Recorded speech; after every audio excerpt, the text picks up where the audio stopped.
জামালপুর থেকে ইসলামী আন্দোলনের পক্ষ থেকে ঘোষণা দিচ্ছি, আগামী 5 তারিখ জুন ফয়জুল করিমকে নেওয়ার ঘোষণা করে না হয় জামালপুর থেকে শুরু করে 64 জেলা থেকে রংবাজ টু বরিশাল হবে।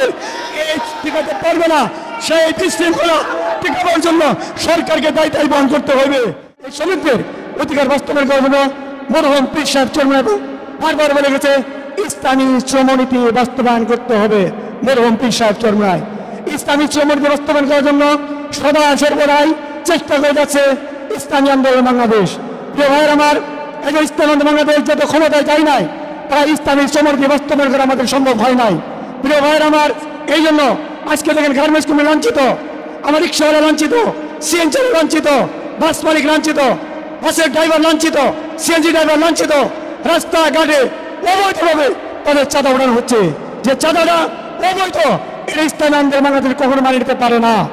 প্রিয় ভাইয়ের আমার, এই জন্য ইসলামী বাংলাদেশের ক্ষমতা আসে চাঁদাবাজি, সন্ত্রাস, দূষণ একবারে নির্মূলে বন্ধ হয়ে যাবে ইনশাআল্লাহ তাআলা। এই যে ইসলামী বাংলাদেশের বিকল্প নাই। প্রিয় ভাইয়ের আমার, আজকে থেকে 1400 বছর আগে রাসূল সাল্লাল্লাহু আলাইহি ওয়াসাল্লামের কাছে একটি বাণী আছেন আল কোরআন। সেই কোরআনই একমাত্র শান্তি দিতে পারে শ্রমিকদের ন্যায্য অধিকার বাস্তবায়ন করার জন্য। এই যে ইসলামী আন্দোলন বাংলাদেশ, এই সমর্থ বাস্তবায়নের জন্য আল কোরআনের কোনো বিকল্প নাই। এই কোরআন হুকুমত কায়েম করার জন্য ইসলামী বাংলাদেশ টেকনাফ থেকে তেতুলিয়া রাত দিন কষ্ট করে ইসলাম চরমনাই আমরা যারা আছি, আমরা কষ্ট করে যাচ্ছি। প্রিয় ভাইয়েরা আমার, সাংবাদিক ভাইয়েরা, শ্রমিক ভাইয়েরা, আমি একটা কথা বলতে চাই, আজকে যদি আমাদের শ্রমিকদের ন্যায্য অধিকার বাস্তবায়ন করতে চান, প্রকৃত আদায় করতে চান, ইসলামী আন্দোলনের বাংলাদেশের বিকল্প নাই। বাংলার জমিনে কোরআনী হুকুমতের বিকল্প নাই। এই জন্য যদি কোরআনী হুকুমত কায়েম করতে চাই, ইসলামী বাংলাদেশ সাহিত্য বসে আজকে ঐক্যবদ্ধভাবে আমরা ইসলামী বাংলাদেশ টেকনাফে তেতুলিয়া সর্বদলীয় ইসলামী ঐক্য গড়ার জন্য চেষ্টা করে যাচ্ছে। আমি আপনাদের সবাই থেকে মনে করছি, আজকে আমাদের সাথে যত ইসলামী দল রয়েছে, আপনারা গতকাল থেকে দেখছেন আমাদের উলামা মাশায়েখ আইন পরিষদের ব্যানারে অনেক দলগুলি, বড় বড় দলগুলি আমাদের ব্যানারে এসে ঐক্যের প্রস্তাব দিয়ে গেছে। এনসিবি একটি দল, যারা দেশ স্বাধীন করলো, যারা জীবন দিল, একজন না দুজন না 2000 ছেলে জীবন দিয়েছে, তারা গতকাল সাক্ষাৎকার দিয়েছে আমাদের সঙ্গে। একমাত্র সংগঠন, একমাত্র নিবন্ধিত দল ইসলামী বাংলাদেশ আমাদের সাথে প্রত্যক্ষভাবে পরোক্ষভাবে আমাদের সঙ্গে ছিল।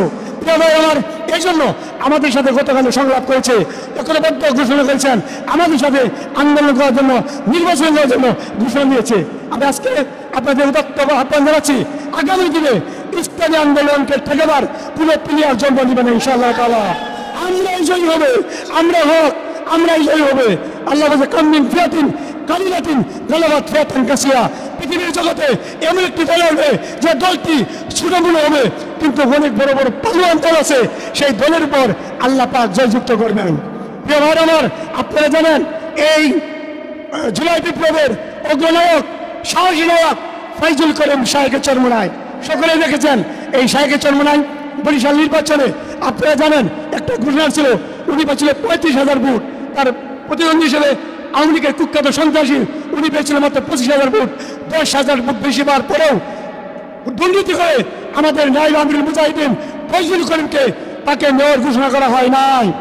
আমরা ঘোষণার জন্য আবেদন করেছি, মামলা করেছি, আমাদের বিভিন্নভাবে টালবাহানা করা হচ্ছে। আবার ফয়সালা ঘোষণা দেওয়া হয়েছে জামালপুর থেকে ইসলামী আন্দোলনের পক্ষ থেকে ঘোষণা দিচ্ছি, আগামী 5 তারিখ জুন ফয়জুল করিমকে নেওয়ার ঘোষণা করে না হয় জামালপুর থেকে শুরু করে 64 জেলা থেকে রংবাজ টু বরিশাল হবে। এই টিকাতে পারবে না, সেই বিশৃঙ্খলা টিকাবার জন্য সরকারকে দায়িত্ব বহন করতে হবে। প্রিয় ভাইরা আমার, স্থানীয় সরকার ঘোষণা দেয় যে শাহী সরকারের সঙ্গে যারা প্রতিদ্বন্দ্বী করেছে তাদের মেয়র ঘোষণা করা হবে না। ঢাকা, চট্টগ্রাম কেবল মেয়র ঘোষণা করা হলো, 100-কে 2 পা দেখা যাবে না। আমরা মেনে নিতে পারি না। আগামী 5 তারিখে আবার ঘোষণা দিচ্ছি, যে কোনো মূল্যে ফয়জুল করিমকে মেয়র ঘোষণা দিতে হবে, দিতে হবে, দিতে হবে।